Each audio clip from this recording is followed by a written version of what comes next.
Hey, welcome. This is just another series I'm giving in the season of Lent. Now, the season of Lent is 40 days. It starts on Ash Wednesday and it really ends the Saturday before Easter. Easter is April uh, 20th. Yeah, April 20th is Easter. Whoa, I had to look at that. Now, the week before Easter, some of us call it Holy Week. I like the word holy. It means set apart. This is a week different than any other week. And if we're following Jesus's life, we see a lot of powerful events that take place in the last few days of his life, which leads all the way up to Friday, and we call that Good Friday. I don't think it was good for Jesus, but it was great for us, which leads into Easter. Someone once said to me, how can we really grasp the glory of Easter if we haven't grasped what the cross means? There's a lot of people, normally our churches are full on Easter. Got to go to church on Easter, and Christmas or whatever, but Easter Sunday, oh yeah, uh, and packed. And I've often wondered when I was preaching, I'd see all these people come that maybe only come once a year. Do they really get it? Do they really understand what this day is about? Where we say, the Lord is risen. Because if you don't understand what the cross is about, how can you understand? If you don't know what it means for him to die for you, how do you really grasp that he rose for you?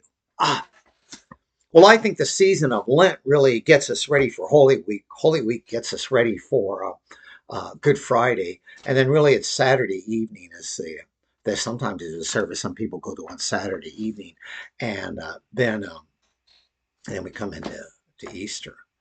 Well, I've been sharing some events. We talked about Jesus riding into the streets and on Palm Sunday. That's the 13th, right?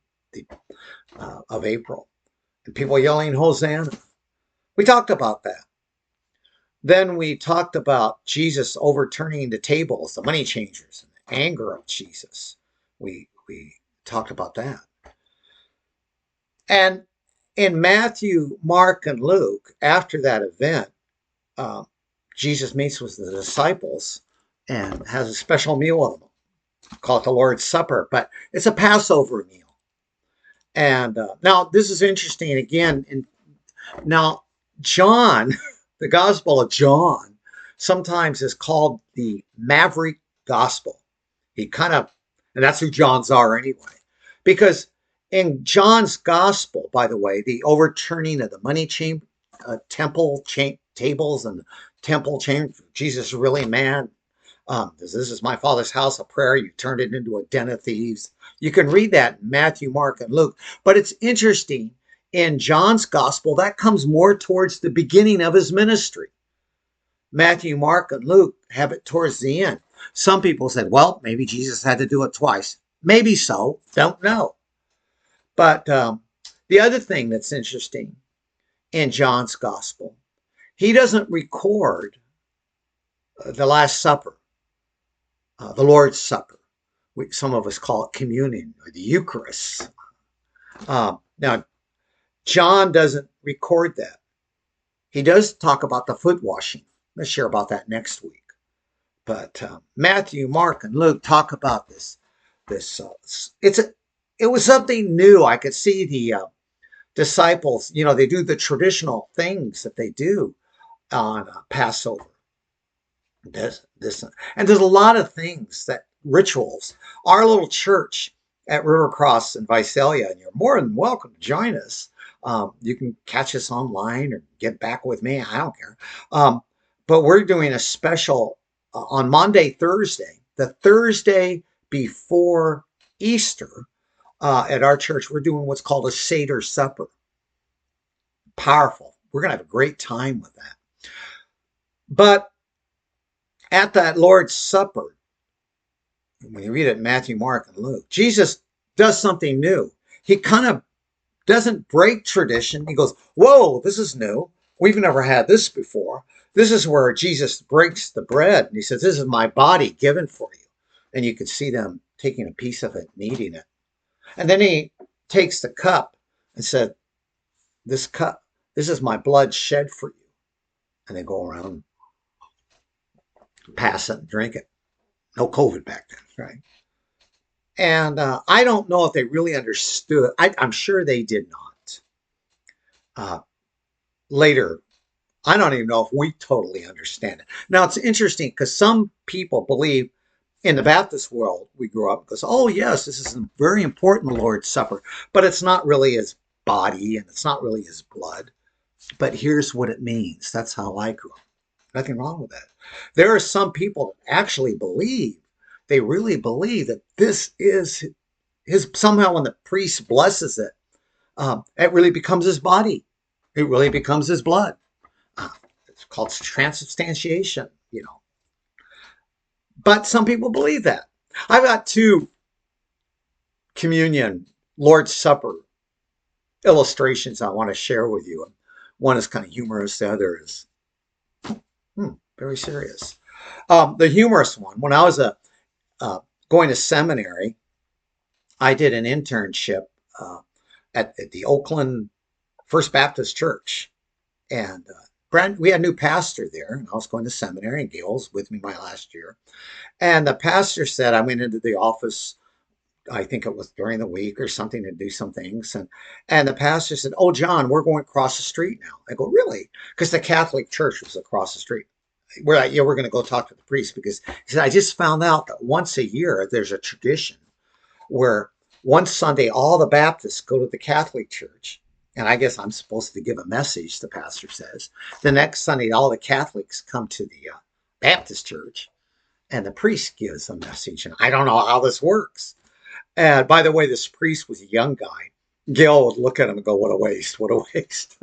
Young guy. And so we're meeting, and we're talking about what this, he says, well, how do we do this? When we come and you're having the Eucharist, we'll just sit, wait, that's okay. And the priest is kind of a radical priest. He says, oh, no.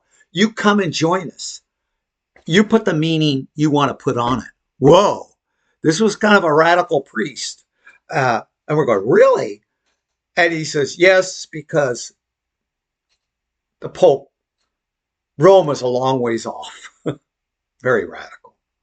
So we went, and we would come in line with them, and there would be one, the pastor would, or the priest would give you a piece of bread, and somebody would give us the cup. Maybe he gave us the cup, and you did it back then.